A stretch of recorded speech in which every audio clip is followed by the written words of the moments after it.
قربانی کرتے وقت زبان سے نیت کہنا، دعا پڑھنا ضروری نہیں۔ اگر دل میں خیال کر لیا کہ میں قربانی کرتا ہوں اور زبان سے کچھ نہیں پڑا، فقط زبان سے بسم اللہ اللہ اکبر کہہ کر ذبح کر دیا، تو قربانی درست ہے۔ لیکن اگر یاد ہو تو دعا پڑھ لینا بہت بہتر ہے۔ ذبح سے پہلے یہ دعا ہے: انی وجہت وجہی للذی فطر السماوات والارض حنیفا وما انا من المشرکین ان صلاتی ونسکی ومحیاي ومماتی للہ رب العالمین لا شریک له وبذلك امرت وانا من المسلمین اللہم منک ولک۔ ذبح کے بعد کی دعا: اللہم تقبلہ منی کما تقبلت من حبیبک محمد صلی اللہ علیہ وسلم وخلیلک ابراہیم علیہ والسلام۔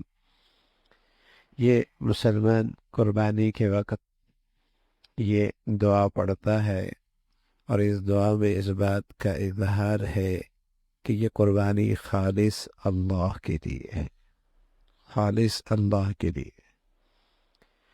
عمل کرنا بھی مبارک ہے، لیکن اس عمل کے ساتھ نیت کا درست رکھنا بہت ضروری ہے۔ بس اوقات شیطان نیکی کرنے نہیں دیتا، اور اگر کوئی آدمی ہمت کر کے کر بھی لے تو پورے طور پہ نہیں کرنے دیتا، صحیح طور پہ نہیں کرنے دیتا، تو قدم قدم پہ راستہ مارتا ہے۔ قربانی کا عمل تو غیر معمولی ہے، اور سال کے صرف ان 3 دنوں میں یہ موقع میسر آتا ہے، اور ہر بال پہ پیارے رسول صلی اللہ علیہ وسلم نے نیکی کا اعلان اور اس کی خبر دی ہے۔ نیکی بہت بڑی ہے، تو بس اوقات شیطان ایسے موقع پہ نیتوں پہ حملہ کرتا ہے، ضائع کرا دیتا ہے، نام و نمود کے راستے سے، شہرت کے راستے سے، دکھلاوے کے راستے سے، کچھ اور اغراض پیش نظر ہو جاتے ہیں، اس کی وجہ سے اتنی بڑی نیکی ضائع۔ محنت بھی کی، پیسہ بھی لگایا، کوشش بھی کی، حاصل بھی کچھ نہیں ہوا۔ تو جانور لیتے ہوئے بھی کس لیے لے رہا ہوں؟ اللہ کے لیے۔ ذبح کرتے ہوئے بھی اسی کا اظہار ہے کہ اے اللہ میں تیری خاطر اسے ذبح کر رہا ہوں۔ انی وجہت وجہی للذی فطر السماوات والارض، میں اپنے آپ کو اس ذات کی طرف متوجہ کر رہا ہوں جو زمین و آسمان کا بادشاہ پیدا کرنے والا ہے، سب سے یکسو ہو کر، کسی سے کچھ غرض نہیں۔ اور اگلا جملہ ہے وَمَا أَنَا مِنَ الْمُشْرِكِينَ، میں مشرکوں میں سے نہیں ہوں۔ غیر مسلمان کا مشرک قربانی کر رہا ہے، نماز پڑھ رہا، لیکن ریا آدمی کے اندر شرک کی ملاوٹ کر دیتا ہے۔ ریا خفی شرک ہے، خفی شرک، ریا دکھلاوا خفی شرک ہے۔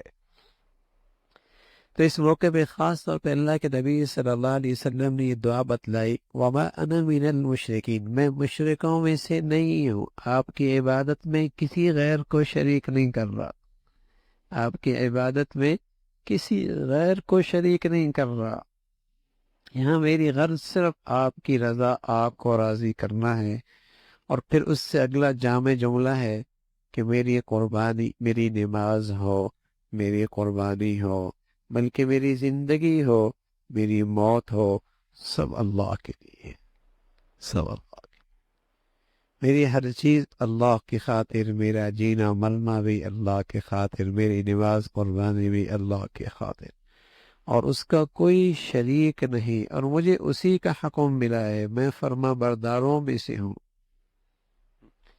تو اس انداز سے آدمی اس دعا میں اظہار کر رہا ہے کہ اللہ یہ خالص آپ کے لیے عمل کر رہا ہوں، خالص آپ کے لیے، اس میں میری کوئی دنیاوی حکمت مصلحت پیش نظر نہیں، ذاتی اور جسے کہیں کہ دنیاوی مفاد اس سے میرا وابستہ نہیں، میری غرض پر آپ کو راضی کروں۔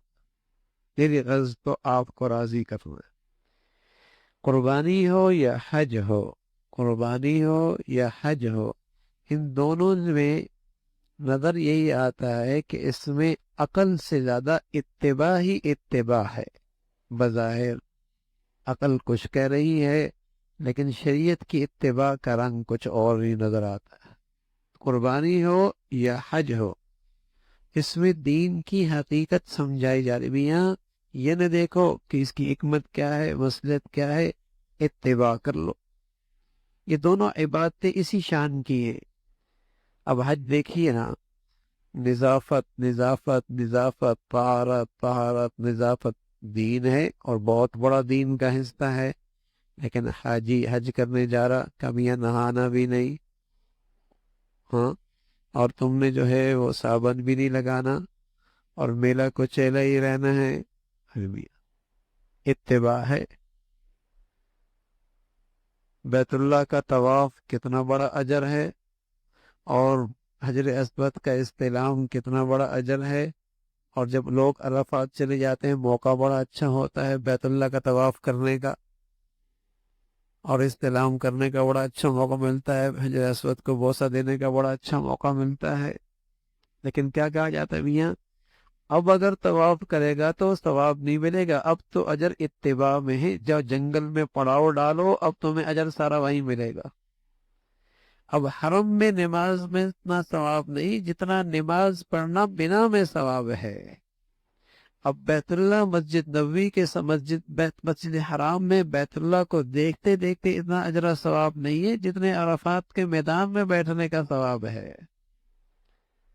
اب بیت اللہ کے سامنے بیٹھ کر مزے لینے کا اتنا ثواب نہیں جتنے اس ایک پتھر جو شیطان کے نشان پر ہے اسے پتھر مارنا ثواب ہے. سبحان اللہ.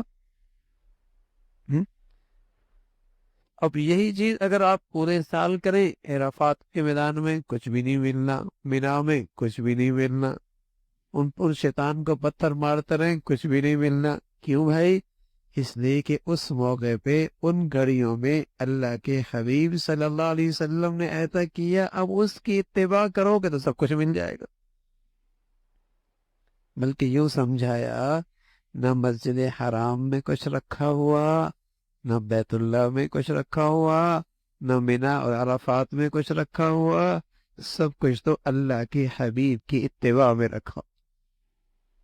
جو اس کی نقل کرتے چلے جائیں گے، اتباع کرتے چلیں گے، قیمتی بنتا چلا جائے گا. ورنہ دیکھا جائے تو میاں مزدلفہ سے ڈاکٹر صاحب بھی، انجینئر صاحب بھی، پروفیسر صاحب بھی، شیخ الحدیث صاحب بھی، ولی صاحب بھی، اور جسے کہیں کہ نیک سے نیک تر مسلمان بھی کیا اٹھا رہا ہے؟ کنکریاں اٹھا رہا ہے. بھائی کنکریاں اٹھا رہا ہے، کیا کرنا ہے؟ اور شیطان کو مارنا. شیطان تو وہاں نہیں ہے، ہاں، اور اس کی ایک علامت ہے، اس سے نفرت کا اظہار ہے. سب پتھر مار رہے، کیا دیوانگی میاں، ہاں، لیکن سب مار رہے. لیکن اس کے پیچھے ہے کیا؟ اتباع ہے، اتباع ہے. حضرت عمر رضی اللہ عنہ جب حجر اسود کو بوسہ دینے لگے، فرمانے لگے حجر اسود تو پتھر ہی تو ہے، تو نہ نفع دے سکتا ہے نہ نقصان دے سکتا ہے. اگر اللہ کے حبیب صلی اللہ علیہ وسلم نے تجھے بوسہ نہ دیا ہوتا، میں کبھی تجھے بوسہ نہ دے. اتباع ہے. تو لوگ قربانیوں کے اندر بھی مصلحتیں، حکمتیں، فلسفے تلاش کرتے ہیں. ارے میاں اس کا نام دین ہے، اتباع کا. دین ہے اتباع کا. اگر گوشت ہی مقصود ہوتا تو اتنا اکٹھا گوشت کرنے کی کیا ضرورت ہے؟ پورے سال ہی اللہ کہتا ہے ہر ہفتے میں قربانی کرتے رہنا. بھائی کچھ اس ہفتے میں، کچھ اگلے مہینے میں کر لینا، کچھ اگلے مہینے میں، سب غریبوں کو تاکہ آسانی سے گوشت مل جائے. یہ مقصود نہیں، مقصود تو اتباع ہے. اللہ کو راضی کرنا مقصد ہے کہ میں اللہ کی خاطر یہ قربانی کر رہا ہوں. لَن يَنَالَ اللَّهَ لُحُومُهَا وَلَا دِمَاؤُهَا. نہ اللہ تک خون پہنچتا ہے، نہ گوشت پہنچتا ہے، نہ اسے گوشت کی ضرورت نہ خون کی ضرورت. وَلَٰكِن يَنَالُهُ التَّقْوَىٰ مِنكُمْ. وہ تو تمہارے دلوں کا تقوی دیکھ رہا ہے، کس غرض سے یہ عمل کر رہے ہیں، تمہارے پیش نظر کیا نیت ہے، کیا غرض ہے. تو اللہ کی خاطر. شیخ ابو الحسن ندوی رحمۃ اللہ علیہ فرمایا کرتے تھے کہ کوئی اچھا کام مسلمان بسا اوقات بری نیت سے تو نہیں کرتا، لیکن بے نیت سے بہت کرتا رہتا ہے۔ بد نیت نہ بھی ہو لیکن بے نیت ہوتی ہے، کوئی نیت نہیں ایسی کر رہا، کوئی نیت نہیں ایسی کر رہا، نہ نیت ہو، ہاں نیت ہو کہ اللہ کا حکم میری ہر خواہش سے، ہر جذبے سے بالا تر ہے۔ قربانی کی روح ہے کہ اللہ کا حکم ہر جذبے سے بالا تر ہے۔ بیٹے کی محبت، بیٹے کی محبت محبت ہوتی ہے، لیکن اللہ کا حکم آیا تو فرمایا اللہ کا حکم بیٹے کے محبت کے جذبات سے بھی بالا تر ہے، اسے بھی ذبح کر رہا۔ تو اللہ کا حکم ہر جذبے سے بالا تر، یہ روح ہے، اس وقت یہ زندہ کیا جائے کہ اللہ کا حکم ہر جذبے سے، ہر خواہش سے، ہر مفاد سے بالا تر ہے، اللہ کا حکم پورا کر۔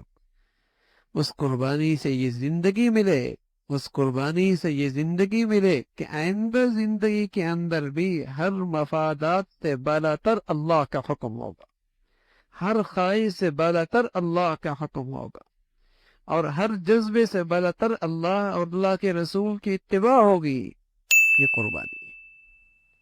تو اللہ رب العزت بھائی قربانی کی ظاہری شکل بھی خوب اختیار کرنے کی توفیق نصیب فرما دے، اور جو قربانی کی روح ہے اور اس کی حقیقت ہے اللہ رب العزت وہ بھی ہمیں نصیب فرما دے۔